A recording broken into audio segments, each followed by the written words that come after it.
good morning everyone. Good morning to Ma'am Ina. Here our presentation of our case study analysis with the topic of comprehensive risk assessment and mitigation strategy for a small to medium enterprise. Here po we have four objectives. First is to determine a possible risk that can be faced in the future of a small to medium enterprise, such as fuel station, including financial risk, operational risk, market risk, compliance risk, and strategic risk. Second objective po is to assess possible risks and their potential impact on small to medium enterprises. Next is to develop effective and efficient risk mitigation. Lastly, to improve recommendation for small to medium enterprise in mitigation risk and enhancing profitability, cash flow, and overall financial stability. So, ang first part po ng case study namin is company selection and overview. So, dito po is about sa overview po ng business. So, Canby Fuel Station serves as a facility where various types of fuel are sold and dispensed to vehicles, including gasoline, diesel, and alternative options. It consists of fuel pumps, dispensers, storage tanks, payment methods. So, involved din po dito yung safety measures na sinabi niyo po nung nakaraan, which is yung pong fire extinguishers, emergency shut-off switches, and then yung pong leak detection po. Yun.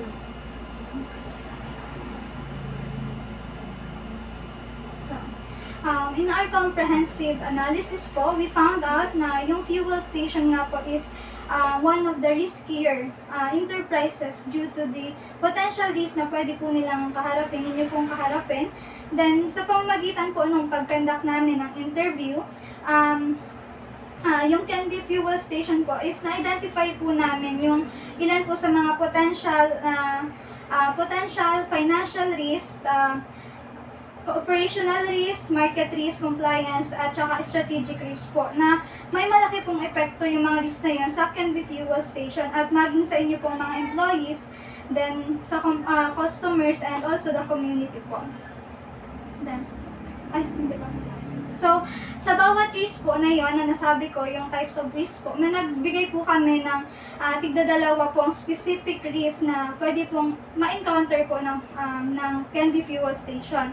Doon po sa financial risk, nandyan po yung fluctuation and cash flow issues na kung saan pag po nagkaroon ng pagbabago-bago sa price po ng fuel products, pwede pong magkaroon din po ng changes sa demands po ng consumers.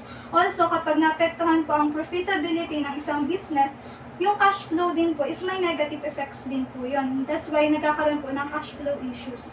Then, operational risk naman po, yung safety and security, then inventory management.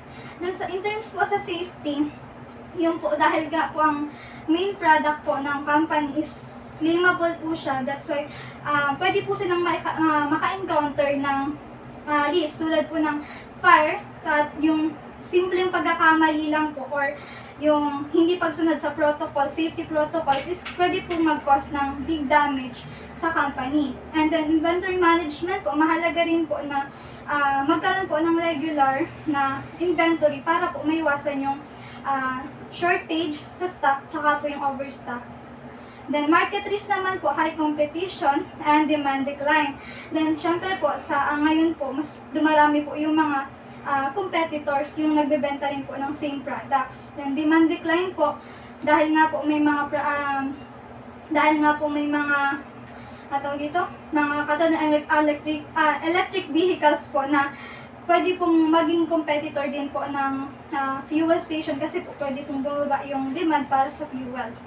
Then compliance risk, yung environmental regulation po, licensing and permits.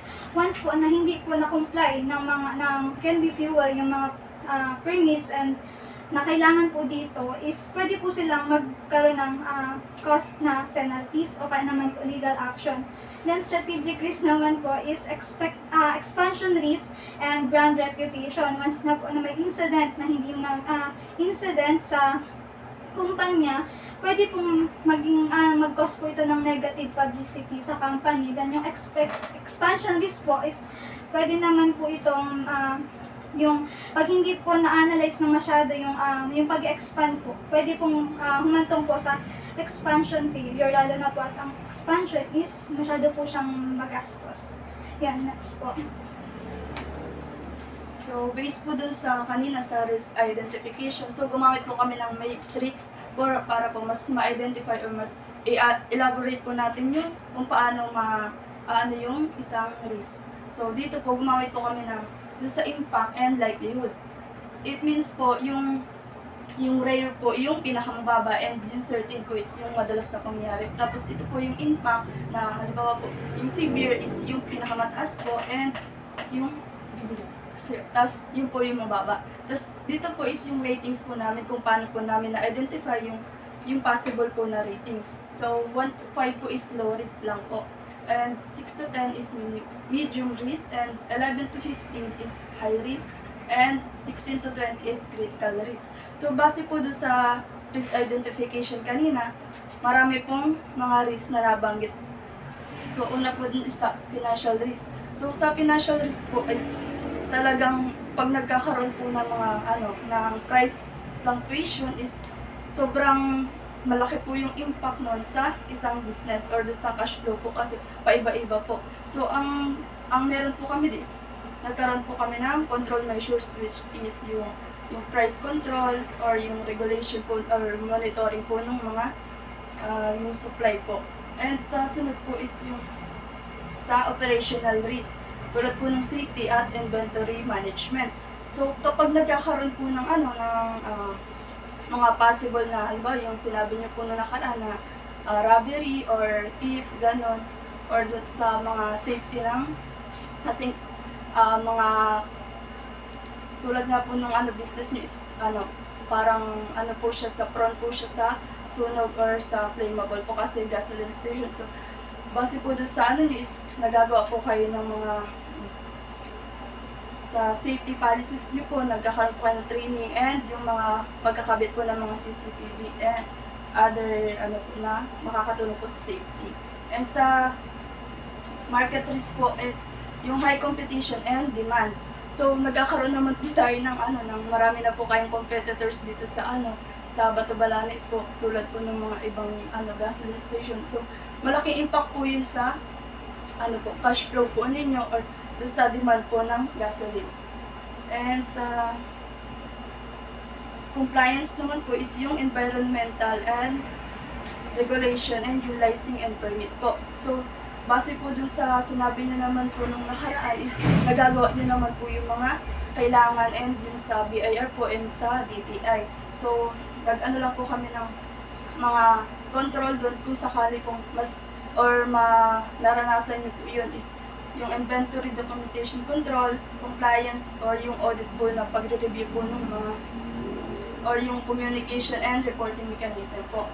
And this po sa sa pinaka-last po na risk na identification namin is yung strategic risk, yung expansion nga po and brand reputation. So sa expansion naman po, kapag nagkaroon po kayo ng expansion is malaki rin po yung impact nun kasi hindi possible po na magkaroon ng loss kung sakaling hindi po mag-boom yung tatayo nyo pong bagong establish. So, yun lang po isa. So, overall po, this table shows the common hazard risks that usually occurs in fuel station po. It determines the urgent action po, yung mga possible na action nyo po in case na maranasan nyo po yung risk identification na nabanggit po namin. Sa part naman po ng risk mitigation strategy, pinipresent po namin dito yung suggested strategy po namin para po sa Candy Fuel Station. At yung strategy po na yon is tinawag po namin PRO strategy. Pro means po, P, prepared, dahil hindi naman po natin alam kung kailan dadating yung mga risk na yon at hindi rin po syempre ma-prevent na maiwasan na ma-experience po yun ng company. So, ang mahalaga po na yung company po is prepare po sila dun sa possible risk na yon. Then next po is responsible.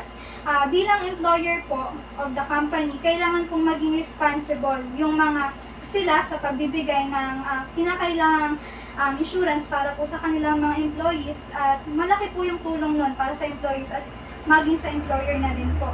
Then also, when it comes to decision and actions, kailangan po na responsible at accountable din po si employer kung ano man po yung maging resulta nun. Then yung O naman po is obedience, simple compliance po sa regulation ay napakahalaga dahil po makakatulong po ito para ma-maintain po yung safety, security, at magkaroon po ng effective management ang isang company. So, dun po sa may specific approach po kami na in-apply. Una po dun sa financial risk po, ito po yung mga strategies na pwede nyo pong So, una po is investment diversification. So, alam naman po natin na pag nag-business po tayo is mas maganda po na nagda-diversify po yung mga investment natin para mas malaki po or may pagkukunan po tayo ng ibang income kung sakali pa po malugi yung isang business. So, next naman po is yung financial monitoring. So, syempre po sa isang business, kailangan po alam po natin yung mga costs, yung mga expenses ng mga parang pag-i-inventory po baga. So, kailangan po yun para po ma-reduce po yung risk and para po ma-maintain yung kung kumikita ba yung business nyo or nalulugi, gano'n. Yeah. So, sunod naman po sa operational risk, yung preventive maintenance. Preventive maintenance po can help minimize the accident and enhance safety and efficiency. At ilan po sa mga safety measures include po yung sinabi nyo nga rin po nung nakaraan na pag-install po ng fire alarms and fire extinguisher. Then gaya nga din po nung sinabi nyo na yung pagbibigay po ng ng training para sa mga employees para po mas maging aware sila sa mga possible na risk na pwede nilang kaharapin. Then syempre, paano sila mag-act dun sa risk na yun. Then, yung sunod po doon ay yung regular inspection po. Mahalaga rin po yun para ma-monitor po yung equipments kung may problema na ba o wala pa po. So, kasama rin po ang inventory management sa operational. So, alam naman po natin na ang inventory management is importante po talaga sa isang business para hindi po magkaroon ng surplus or overstock or mga pagkukulang po dun sa mga stock ng isang business natin. Importante rin po yun kasi magkakaroon po ng loss kung sakali pong mas marami ng expenses na dumadating po dun sa isang business. So, next naman po is yung mga po sa market risk. So, first po is pricing optimization and loyalty programs. So, dapat po mini-maintain po yung parang depende po sa pricing. Kasi parang tinitingnan po ng mga tao kung ano po yung mas mura, dun sila bumibili, gano'n. Then parang naano po yung competition. Kung mas mura yung sa inyo, doon po bibili yung mga tao. And then yung pong loyalty programs naman po is, kung halimbawa po yung mga loyalty customers po baga, parang syempre po, yung parang nag-expect po sila ng incentives po, halimbawa po discount. Rebates. Then next po, market risk ulit po is focus on customer experience and convenience. Ito naman pong approach po na to is makakatulong po siya para makapag-build ng customer loyalty. Then, can enhance din po ng enterprise reputation at saka po nito yung pagpo-provide po ng high quality service, tsaka po pag-maintain po ng cleanliness and continuous improvement and modernizing the facilities. By this way po, we can ensure na makapa-attract po ng mas maraming customers. So sa compliance risk naman po is waste management. So alam naman po natin na ang waste management po is importante po talaga sa kahit ano naman pong business.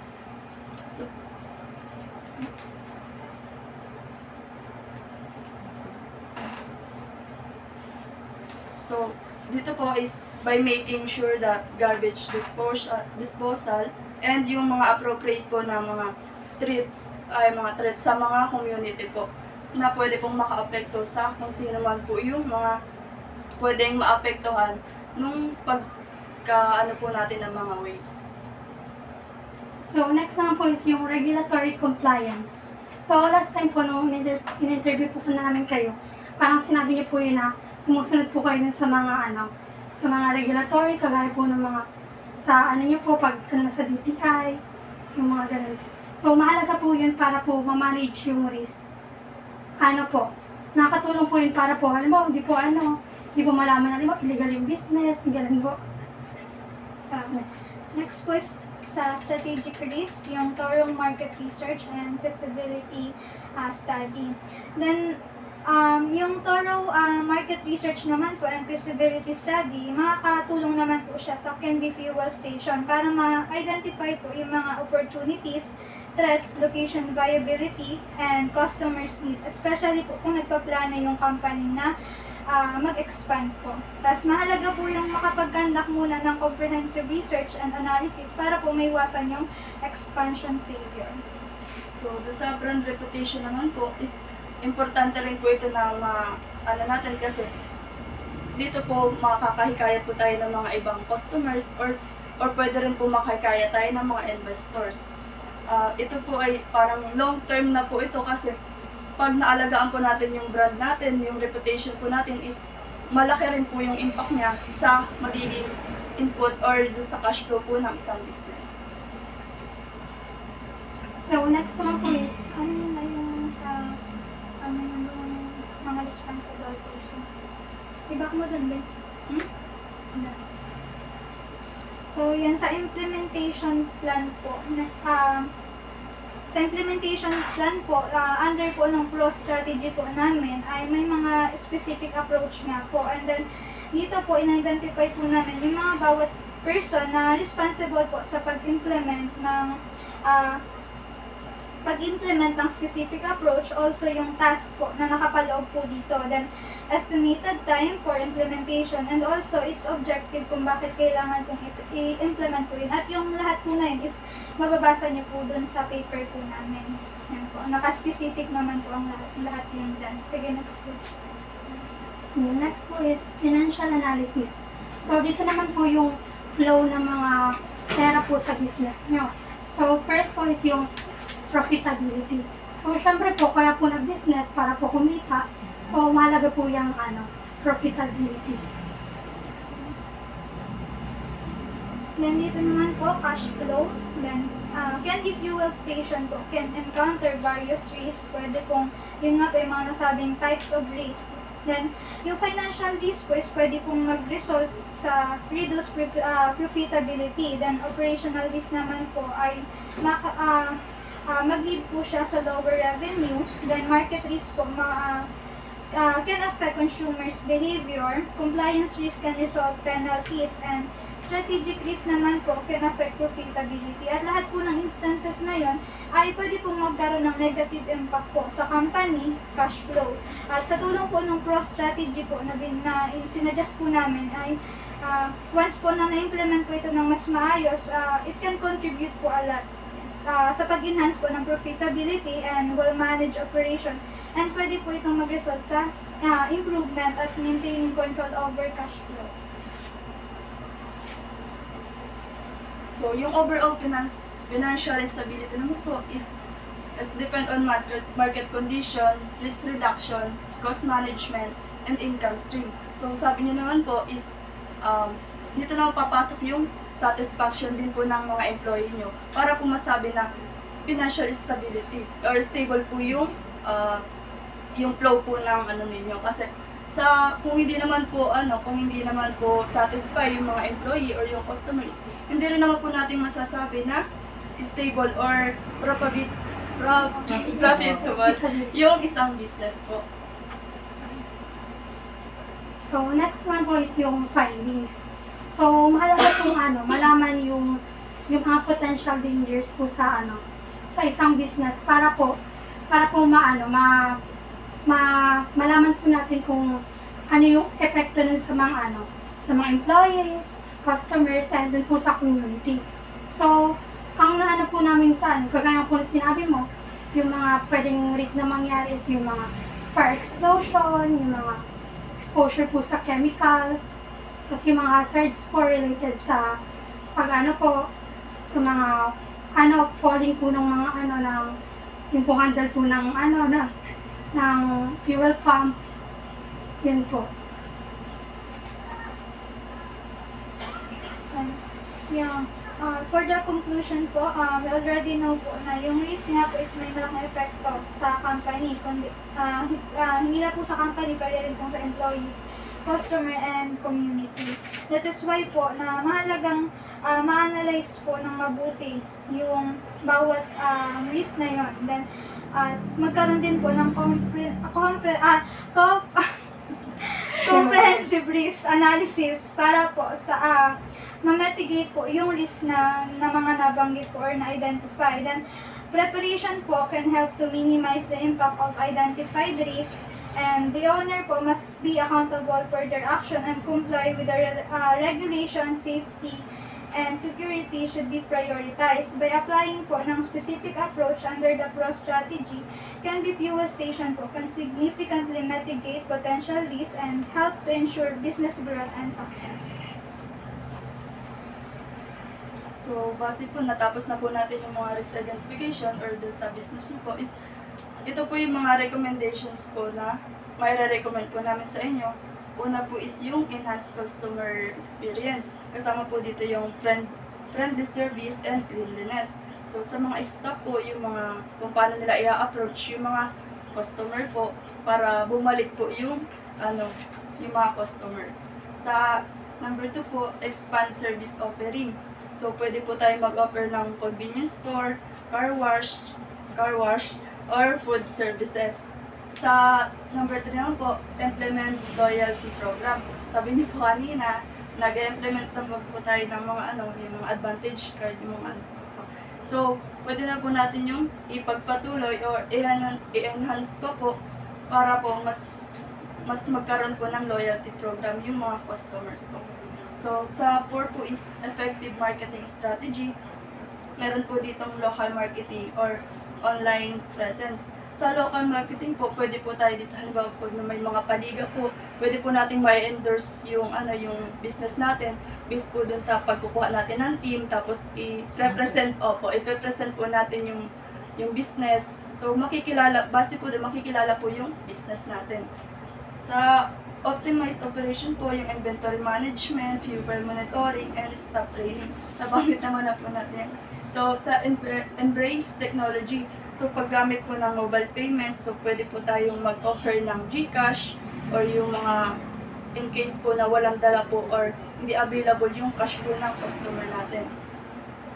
Sa sustainability initiative naman po is alternative fuel recycle program. So, pwede po tayo mag-offer ng mga electric charging, which is pwede na po sa mga automatic vehicle baga po, is po talaga, kailangan po ng mga charging equipment. Sa 8 naman po is monitor performance and gather feedback. Ito po is based sa mga customer po natin or yung mga feedback po ng customer base po sa performance ng ating business. That's all po. Thank you. Good job, well done. Thank you po. Congratulations. Salamat po, Thank you ma'am. po.